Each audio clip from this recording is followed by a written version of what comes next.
Welcome to another edition of the Dementia Care Partner Talk Show. Now, here's dementia care expert Teepa Snow and your host, Greg Phelps. Hello and welcome to the Dementia Care Partners podcast. I'm your host, Greg Phelps, and joining me once again is Teepa Snow, dementia care expert, and our topic today is personal hygiene. Straight to the point. How can someone not notice that they smell? What's going on? This relates to things like brushing teeth, grooming. What do we go blind to our own image, or what's the story? Yeah, it's an interesting thing, Greg. Apparently, and again, we can only operate from what we observe and notice, is the ability of the human brain to notice smells that are considered risky or dangerous smells seems to be blunted by dementia. So in other words, things like bacterial aroma. Bacteria put off an aroma, and there's a reason for that. We want to avoid bacteria that isn't healthy bacteria. We don't want to put it in our mouths. We don't want to have it on our bodies. We want to get rid of stuff that is risky to us or dangerous to us. So smells like E. coli or C. difficile, it puts off an extreme aroma. Rotten food will put off that aroma. Well, it turns out our body odor, our body chemistry produces, especially in places where you don't get a lot of oxygen, like you close your arms down, you close your mouth up, it's moist, it's dark, the groin area, the cracks and the crevices, and then you put some waste products out in those areas, whether it's sweat or whether it's saliva, and then you add food in there and there's all kinds of stuff in your mouth. But there's also down below, you get all kinds of stuff down there. And even in your toes, when your feet swell and they contract and you get all that sloppy skin down there, you should be able to smell and recognize, wow, man, I need to get rid of that. That's not healthy. That's not okay.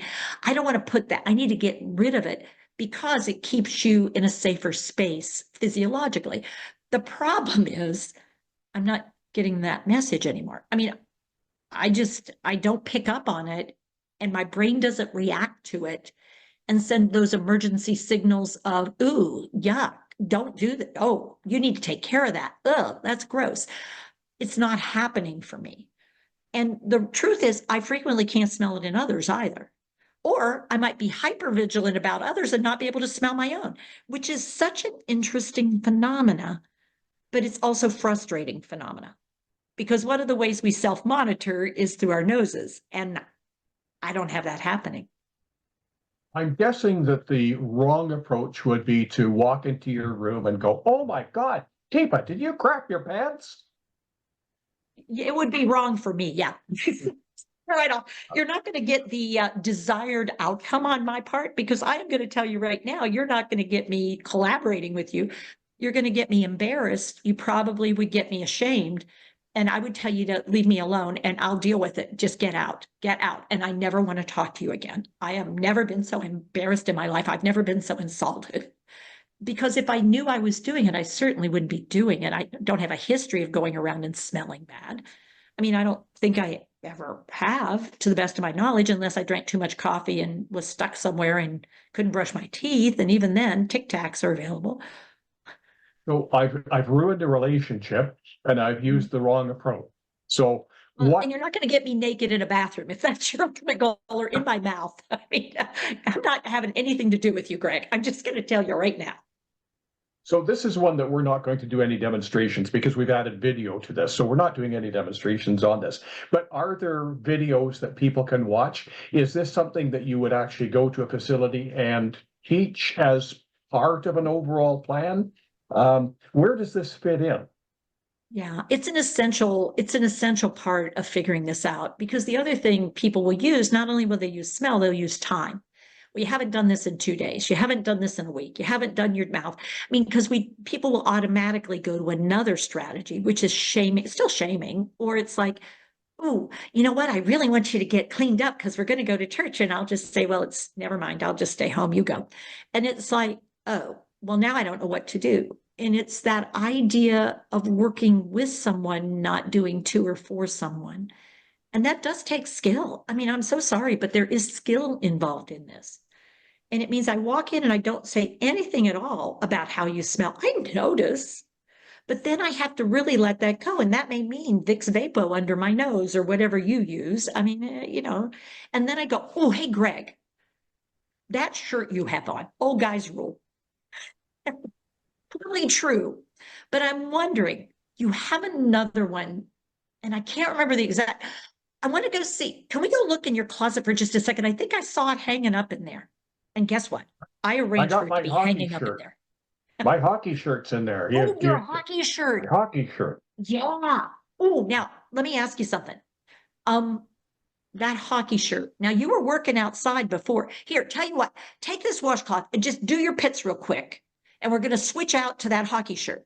But I want you to looking good. So you become more collaborative. You've obviously sort of thought this through.